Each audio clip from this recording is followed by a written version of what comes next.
America में monkey pox नाम की एक बीमारी से हड़कंप मच गया है। मंकी पॉक्स बीमारी के बारे में टेक्सास के centre for disease control and prevention ने शुक्रवार को जानकारी दी है। एक व्यक्ति इस बीमारी से ग्रसित पाया गया है, जिसके बाद उसे आइसोलेशन में रखा गया है।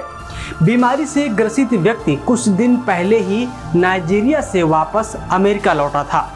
विश्व स्वास्थ्य संगठन यानी कि WHO के मुताबिक साल 1970 में पहली बार इंसानों में मंकी पॉक्स के मामले सामने आए थे। अब तक अफ्रीका के 11 देशों में इस बीमारी की मौजूदगी पुष्ट हो चुकी है। मंकी पॉक्स की शुरुआती मामले 1958 में सामने आए थे, जब रिसर्च के लिए रखे गए बंदरों में ये बीमारी फैली थी। इंसानों में मंकी पॉक्स का पहला केस 1970 में अफ्रीका में दर्ज हुआ था। मंकी पॉक्स बीमारी से संक्रमित व्यक्ति के संपर्क में आने से ये बीमारी फैलती है। सांस लेने और छोड़े जाने के दौरान मुंह से निकलने वाले बूंद के जरिए ये वायरस फैलता है और आसपास के लोगों को संक्रमित कर देता है। इसीलिए इस बीमारी से ग्रसित व्यक्ति को भी आइसोलेशन में रखा जाता है। हालांकि WHO के अनुसार इस बीमारी से एक इंसान से दूसरे में संक्रमण की दर काफ़ी कम है। फिर भी संक्रमित व्यक्ति के छींकने खांसने पर ड्रॉपलेट्स में मौजूद वायरस रहता है, जो कि कोविड की तरह ही फैल सकता है। इसके अलावा संक्रमित जानवरों के खून, शारीरिक तरल पदार्थ या स्किन के संपर्क में आने के कारण ये वायरस इंसानों में फैलता है। ये बीमारी जानवरों से इंसानों में फैली है। अमेरिका में साल 2003 में कुत्तों से 47 लोग इस वायरस की चपेट में आ गए थे। अब अमेरिका की संस्था central for disease control and prevention ने जिस हवाई जहाज से संक्रमित व्यक्ति नाइजीरिया से अमेरिका पहुंचा था, उस हवाई जहाज के यात्रियों की पहचान कर रही है, ताकि उनकी जांच कराई जा सके कि कहीं संपर्क में आने से ये व्यक्ति भी इस बीमारी की चपेट में तो नहीं आ गए हैं।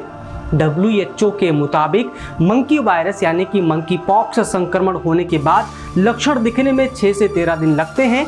संक्रमितों को बुखार, तेज सिरदर्द, पीठ और मांसपेशियों में दर्द के साथ गंभीर कमजोरी महसूस हो सकती है। बीमार शख्स के चेहरे और हाथ पांव पर बड़े बड़े दाने हो सकते हैं।